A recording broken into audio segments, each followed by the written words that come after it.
The World Rally Championship, or WRC, was arguably one of the most popular motorsports during the late 80s and 1990s, with its viewership rivaling Formula 1.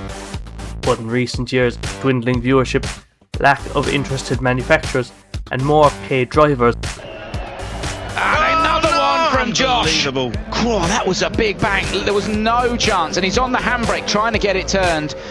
And again, there was just nothing he could do about that, going into it way too quick, and that is a big bang on that front left. It'll have taken. It made many fans wonder, is the World Rally Championship dying? In this video, I'm going to just look at the facts and discuss, is the World Rally Championship really having a downfall? And I'm going to discuss what I think can fix this. Let's get straight into it. Now, there's no surefire way to know just how many WRC fans there are. I can't exactly go out into the street and stop random people, not after what happened last time. But there is one kind of way. Let's look at how many downloads the only way to watch every WRC stage live, which is the Rally TV app. Rally TV has over 1 million downloads on the Google Play Store. A pretty good size, much more than things like the WEC app. But then compare that to some other more popular motorsports, like F1 TV with over 10 million downloads, and MotoGP, which has 5 million. There is a clear difference. Now, that's not the only way that the WRC gets absolutely outshined. Across every other social media, YouTube, Instagram, TikTok, MotoGP and Formula 1 have way more followers. Obviously, it's not a surefire way to know just how many fans are there, but it is definitely telling. Now look, I don't want to make this entire video based off of Instagram following, but I just have to show you this. The most successful rally driver on the current grid, Sebastian Ogier, who has 9 world titles. Done it! He is the world champion! He was already great. He's now the joint greatest of all time. The question is, will it be a 10th title next year? Has 420,000 followers on Instagram, which is impressive. Then look at the most successful Formula 1 driver on the current grid, Lewis Hamilton. He has over 43 million. But okay, that's not an unfair comparison. Sure, Lewis Hamilton's dating fucking Kim Kardashian, isn't she? One of the least followed F1 drivers, Arvid Lindblad, at the moment, who's brand new to the grid. He's one of the newest drivers to the grid. He has over double the amount Seb has. It's unbelievable. Okay, let's move away from Instagram followers and look at some actual cold hard facts. In front of me is a list of every manufacturer during the 2006 World Rally Championship. There was a total of 5 unique manufacturers, those being Citroën, Ford, Subaru, Peugeot and Skoda. Now today there's only 3, those being M Sport Ford, Hyundai and Toyota. That is a big difference. Now, why is this? Well, to be honest, you could all put this down to one man. A certain Frenchman. A certain Sebastian Loeb. 78 victories, 116 podiums and 9 World Rally Championship titles. Since 2004, Sebastian Loeb has dominated this sport. He's quite simply the greatest there has ever been. Now, we can't blame everything on Seb, but in fairness, he did kind of devastate every team other than Citroën. He was unstoppable, and because his manufacturers such as Subaru just could not keep up, and they eventually pulled out completely of the sport. They not only dominated, but they were the main icon of it. I'm not completely blaming Seb. I don't think Seb has much blame to do with it, but I think you have to just look at his stats and how dominant he was, and how it made it so hard for non-Citroën teams to keep up. Now, I just want to get one thing out of the way. A lot of people say that paid drivers in the WRC are kind of ruining because they're not letting people who have so much skill, such as people like Johan Rossell or Nikolai Gryzan, a chance in the top tiers. But to me, I think that it's a bit unfair because, well, paid drivers have been in motorsport for all time, so I think it's really unfair to say that they are causing the downfall of the WRC. So I'm just going to completely discredit that now. So despite drivers like the entirety of M Sport paying for their drive, John Coyne is literally carrying the 2 Irish lads on his back. I think that's just an unfair statistic to put in there. so I'm just going to completely discredit that now. Now, another thing about WRC in its current state is, well, it kind of sounds stupid, but it has no icon. If you think back to any motorsport, think Formula 1 in the 90s, who'd you have? You have Ayrton Senna, Michael Schumacher, names that literally everyone and their grandmother knows. And the WRC had their version of that, with that being a certain Scotsman, being Colin McRae.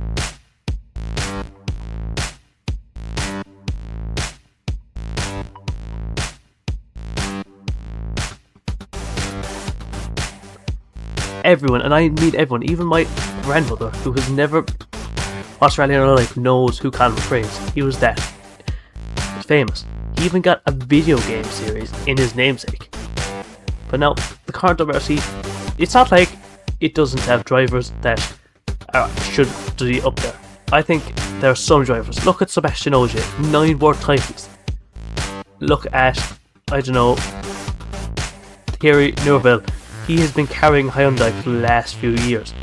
Even a few drivers who have recently left the sport, like Kalle Rottenberg.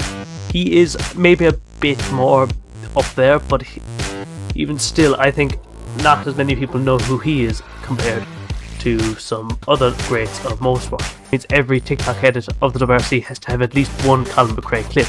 It's like it's a requirement.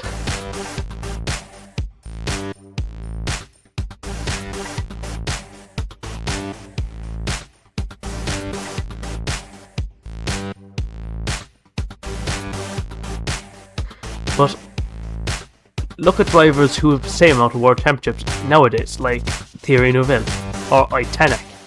They've just the same amount of them, but if you ask anyone on the street, they won't know who he is. In fact, during the Belgian Grand Prix last year, he was in attendance, and Formula 1 put up their usual post of celebrities on the grid, and you got the usual comments of people saying, who are these people? They don't know anything about Formula 1. There is a literal world rally champion in attendance. I think he knows a thing or two about bloody motorsport. People actually had to reply to those comments because no one actually knows who Thierry Neuville is outside of the WRC. And that is such a shame because he is one of the greats at the moment. It is just such a shame. I don't even blame the people who left those comments. It is just... The WRC has no presence online up until, honestly, this year. Lately, I don't know what it is, but this season, WRC has made such a big push to post more on social media. But I think that is also going to be a problem at itself. Now finally, we have to answer the big question. Is the WRC dying? Now, despite all the facts that I've shown you, that would clearly state no, it's not, I genuinely think it's not. I've seen so many articles from actual big credible sources such as Goodwood Revival claiming the WRC is on its downfall, and I think that is just pure bull. The WRC is not as popular as it used to be, I will admit, but it is nowhere near dying. The WRC was never as popular as Formula 1 or MotoGP. It just could never. It is so much harder to understand. It is so much harder for the average fan to just pick up and watch. But with that being said, it's not 100% safe either. It needs to make a few serious changes, and the changes I think that are really easy to do. And I'm going to actually discuss what they are right now. First off, this is going to sound really bad, and everyone is going to hate me for this, but I have to say, they need to bring in some more celebrities. It's going to sound bad, I know, but look at Formula 1. They get big celebrities every race. I'll see if I can... It's alright mate, I'm in charge around here. Killian Martin Brundle, Sky F1. And they post on their social medias.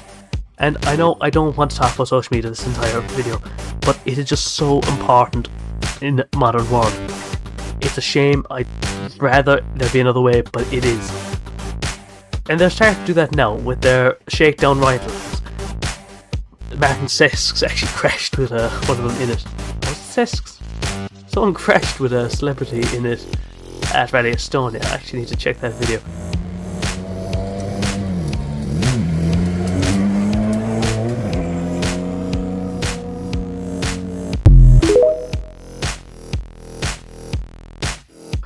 But anyway, they're starting to do that now. But it's again usually rather niche celebrities from that country, which again is great, but they need to start bringing in big names, and they've done that. They've got some Formula 1 drivers, they've got Richard Hammond, they've got Izzy Hammond. They're names that people will know.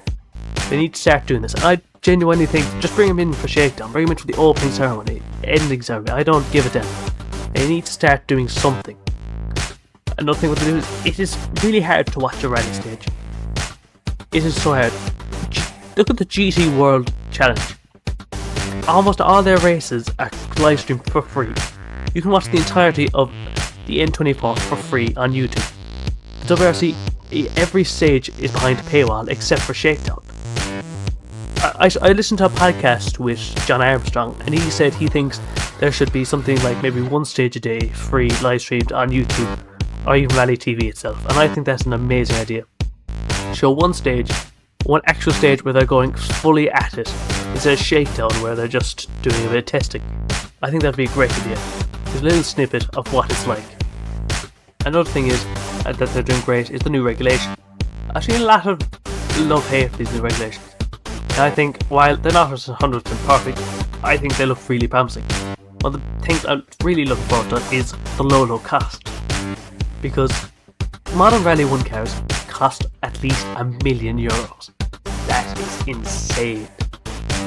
Rallying was always kind of a more cheap thing. They were close to stock cars back in the 90s. You could go out and buy a Subaru Impreza back in 1995 and it could be almost identical to the one Colin McRae drove. Nowadays they look almost unrecognisable. But now with the new regulations, WRC cars costs are being split practically in half, bringing more manufacturers in, hopefully. Now at the moment only Toyota is certain to be staying at the WRC, with M Sport possibly splitting ties with Ford and Hyundai just doing what Hyundai always does and saying will they stay or not. So it will be really interesting to see. I think these new regulations could possibly cause the downfall everyone seems to think is going to happen, but I just don't think it will. I think it's going to do the opposite. I think the regulations are going to save the WRC for good. Will it bring it as popular as Formula 1? I doubt it. Will it bring it as popular as MotoGP? Again, I doubt it. But I think it will do enough to make sure that its status as being one of the most popular motorsports stays. If you enjoyed this video, make sure to leave me a like and possibly subscribe too. If you want to see more of these kind of documentary style videos instead of usual sim racing, do let me know in the comments below. Thanks for watching, I'll see you next time. Goodbye.